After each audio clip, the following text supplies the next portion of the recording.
السلام علیکم ورحمۃ اللہ وبرکاتہ۔ امید کرتے ہیں کہ آپ سب خیر و عافیت سے ہوں گے۔ اللہ تعالیٰ آپ سب کو اپنے حفظ و امان میں رکھے۔ شوہر کا بیوی کو توجہ نہ دینا اور نامحرم عورتوں سے باتیں کرنا۔ واضح رہے کہ نامحرم عورت سے تعلق ملنا جلنا، ہنسی مذاق کرنا بلکہ بلا ضرورت اس کو دیکھنا اور بات کرنا بھی جائز نہیں ہے، جبکہ شریعت مطہرہ میں نکاح کے بعد بیوی کے بہت سے حقوق، اس کا نام، نفقہ، خرچہ اور رہائش کا انتظام شوہر کے ذمہ لازم ہے، جن کی ادائیگی شوہر کی ذمہ داری ہے۔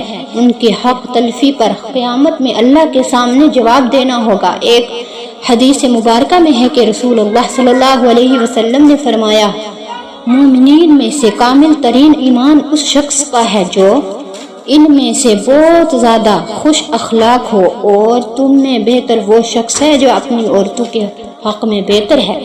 اسی طرح ایک اور حدیث مبارکہ میں ہے کہ رسول کریم صلی اللہ علیہ وسلم نے فرمایا، تم میں بہترین شخص وہ ہے جو اپنے بیوی بچوں اور قریبی رشتہ داروں کے حق میں بہترین ہو، اور میں اپنے اہل کے حق میں تم میں بہترین ہوں، یعنی اپنے رشتہ داروں اور اپنی بیوی بچوں کے ساتھ بہترین ہوں۔ لہٰذا شوہر پر لازم ہے کہ وہ اپنے اس رویے اور سلوک سے اجتناب کرے اور بیوی کے ساتھ اچھا برتاؤ کرے اور نامحرم عورتوں سے تعلقات ختم کر کے توبہ استغفار کرے۔ میں ہے قُلْ لِلْمُؤْمِنِينَ يَغُضُّوا مِنْ أَبْصَارِهِمْ وَيَحْفَظُوا فُرُوجَهُمْ ذَلِكَ